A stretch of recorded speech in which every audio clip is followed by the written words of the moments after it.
Hey there, everybody. Good evening. Good evening. This is co-pastor Saderia Graves, representing Pure Praises Ministries, the movement. We're located at 103 Hiram, Georgia, Old Granger Road. I'm sorry, let me say that right. 103 Old Granger Road in Hiram, Georgia. We have our services every Sunday at 11 a.m. and I teach our wonderful Renewing the Mind every Wednesday at 7:30 p.m. Come on out and join us in interactive Bible study. I also have a nonprofit organization called Believing a Miracle the Dream. We sponsor retreats and a program that I have written called Blueprints. This program is to help you change your whole life. You have to do the work, but we have some wonderful interactive tools that will help you to make a successful change in your life. If you have obsessive compulsive personalities, if you are an addict type person, or if you just don't understand why you do certain things over and over in insanity, my Blueprints program will help you to discover some new things about yourself and will give you the tools and information on how to change that behavior in your life. Get in touch with me at believingamiracle.org. That is my website. You can contact me there if you're considering a retreat and if you want to sponsor a retreat. So come on out and join us for service and then contact me to help you create a new blueprint for your life. Well, today I'm going to be talking about bottoms up. And I'm just going to tell you, I'm going to tell you a story about myself, and then I'm going to connect it with the Word of God because that's what I do. Many people didn't know me before I became a pastor. There are a few who did, and they really know about my other life. I call it my other life because it is totally different from the life I'm living today. Praise God. So, the reason the name of my show today is Bottoms Up is because I read a something on Facebook that really struck me, and there were some comments about it, and we put some laugh out louds about it. But the reality is that most people have to get here in their lives before they make a change to become the greatness that God has purposed them for. So I'm going to share this story. This was at the very end of my drinking career. I didn't know it was the end of my drinking career because I had no desire to stop drinking. I didn't even know I had a drinking problem. I just thought I love to get high, and any kind of way that I could get high, that's what I did. But this particular story says that I really needed to stop drinking. So on this particular day, I was on what we used to call a mission, and they probably still have missions today that we addicts tend to go on. I was on a mission. I was going to get me some weed, and I was going to my best guy friend's house just for a minute. I was going to pick him up, and I was going to get some more drink, which I was already fully intoxicated. And I was going to go back to my hotel because at this point in my life, want to say it or not, I was homeless. I hadn't even realized it because I was spending so much time getting high. I really hadn't realized that I was homeless. So I was in my car driving just simply to the store and had a notion that I was going to go get my best guy friend and pick him up, see what he was doing, and so we could hang out and, just get high. And on this journey that I had been on a million times before, I literally got lost because I was so drunk. I had beer cans on the floor in the passenger seat. I had weed on the armrest in the middle because I had gotten high so long and I was so good at rolling joints that I could roll a joint and drive at the same time. So, and when you young and when you stupid, you think that's an accomplishment. So for me, that was a little star in my crown, and everybody used to say, yeah, you know, CD, which is what I was called then, she can roll a joint blindfolded. So anyway, I just wanted to say that's what I thought was a star in my crown. So I'm driving, and my mind tells me, put your foot all the way to the gas on the floor, go as fast as you can, and slam on brakes. So I said, that sounds like a pretty good idea. So here I am on a residential street, lost, first of all, going somewhere that I had been 100 times before. And I'm putting my foot all the way down to the pedal. Oh, you know, making a noise because I loved driving fast. I had sports cars when I was younger. So I'm going, and then I would slam on the brakes, you know, jerk myself up to the steering wheel. And I'm doing this going down the street. Now, the other part of my mind is saying, girl, this is crazy. But then I got the alcoholic part of my mind telling me, you can do it. You can do it. Because, you know, you good at driving fast. You can do it. Keep on doing it. The next thing I know, and should have expected, the popo was in my back window, ready to pull me over. Now, my mind instantly said, you going to jail. I knew I was going to jail. I couldn't hide all the beer cans. I couldn't do nothing about the weed and drive drunk, and I could not explain the behavior that I had driving down that street. I could only tell them what my head was telling me and that I was trying to accommodate my thoughts. Hallelujah. Now, the end result is, yes, I did go to jail. And normally, I was in California then, they take you to the county jail. No, I was privileged to go straight to the women's prison in California, which is called Sybil Brand. Why they took me there, I don't know. Because once I got out of the car, showed my ID, cried the boo-hoo, the blues, with handcuffs behind my back, because then at that moment I realized I had left one of my children in my room. The embarrassment that I was going to have with that one phone call to call my mama to come and get me and to tell them I had left my child in the room. And just the embarrassment of the stupid thing that took me to jail. I wasn't a jailbird. Not because I didn't do anything wrong. By the grace of God, I didn't get caught doing all the crazy things I did. But I had never been in jail. So I was dressed up because, you know, I was just that kind of person. I had to be immaculate from head to toe, everything matching. I had on my favorite rabbit fur burgundy short waist. And I was going to jail in my rabbit fur. I don't know what happened.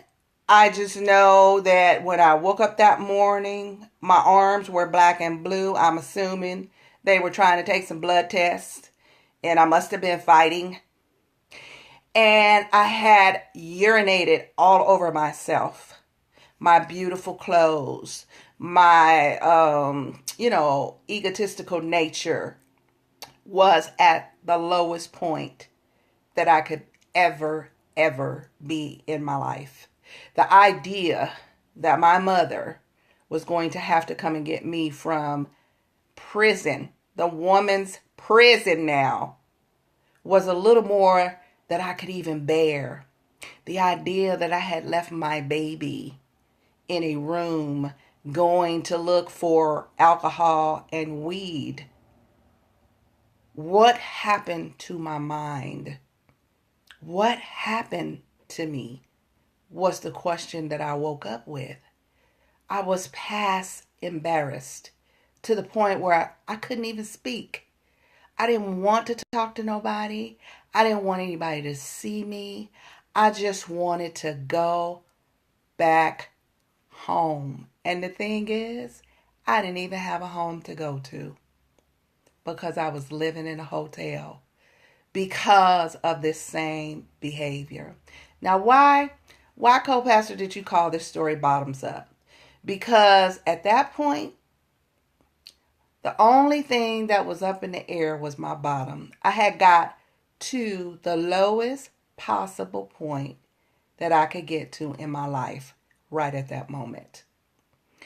Even though still something in my mind told me I didn't need any help, I needed help. Even though my mind never said, you have a drinking problem, I had a drinking problem.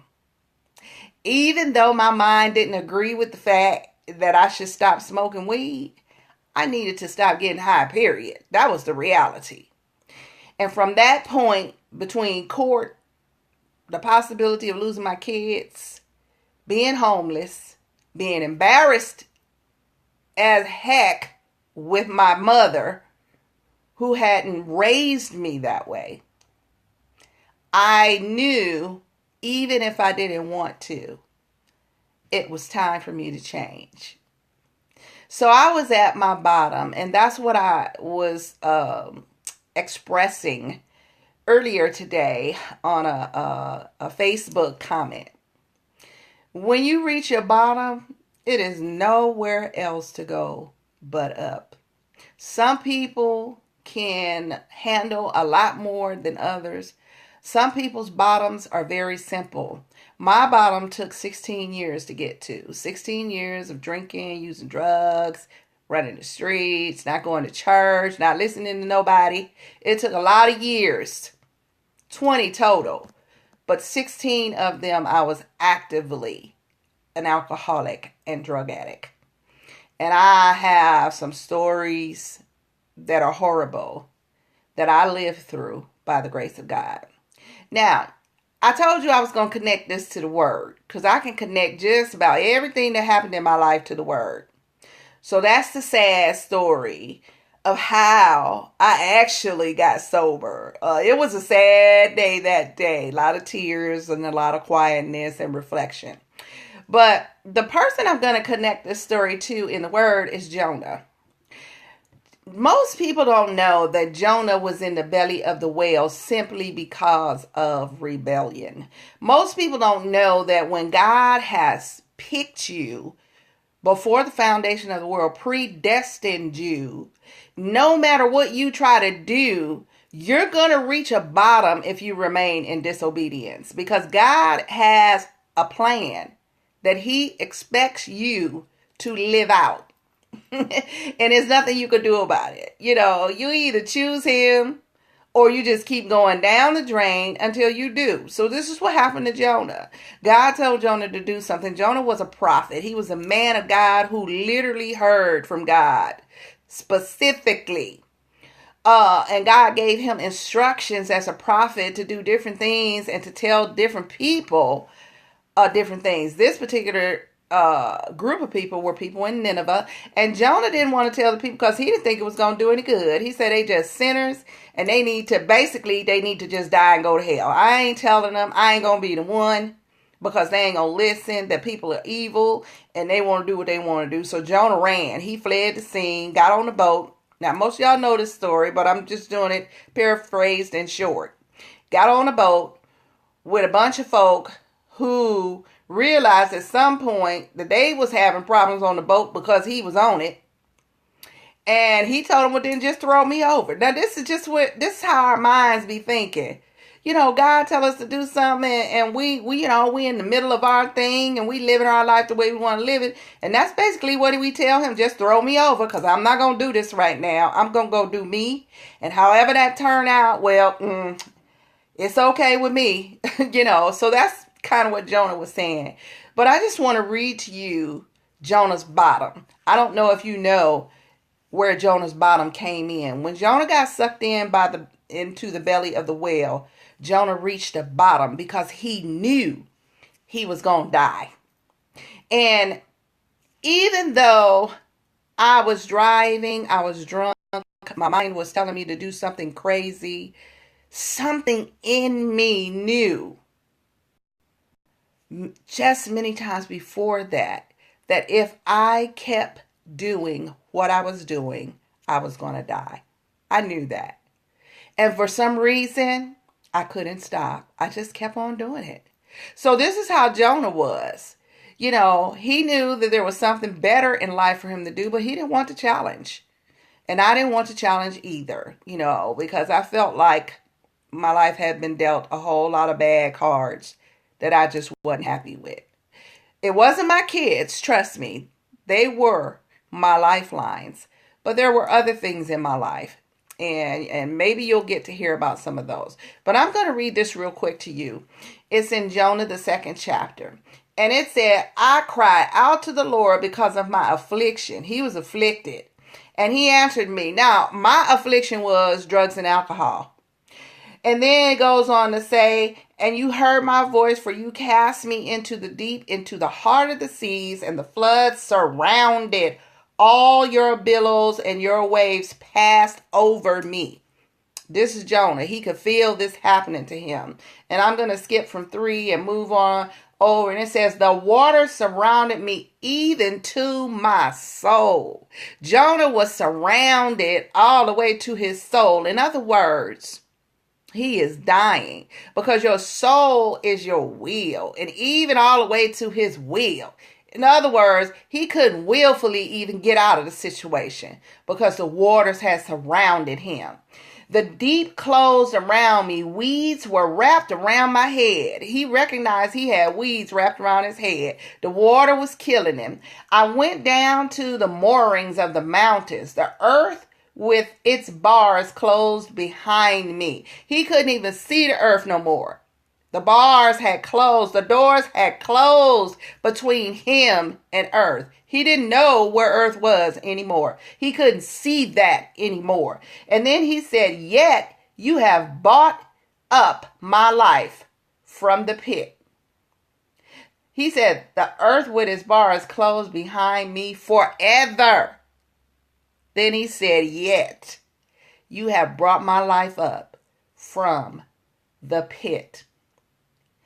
Oh, Lord, my God, when my soul fainted within me, his will just gave up. He just gave up. He said, oh, my Lord, when I gave up, I remembered you.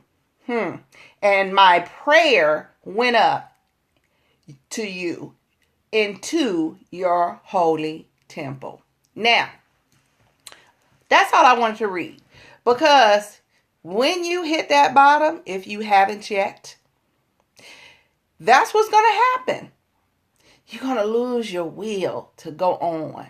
You're just going to give up.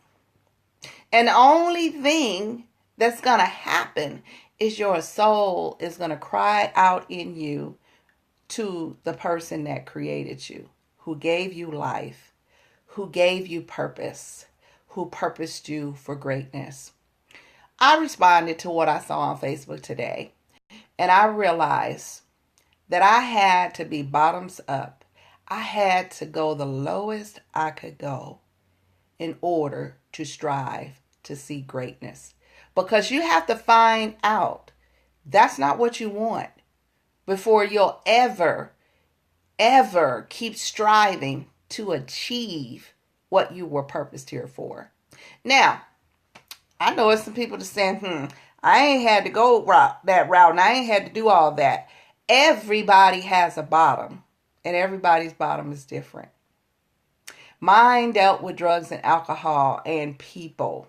You can be addicted to people. You can be addicted to people pleasing. You can be addicted to so many things and obsessed with people that it can destroy you. You can be obsessed with just pleasing people, and that can bring you to a bottom. So there are all kind of bottoms.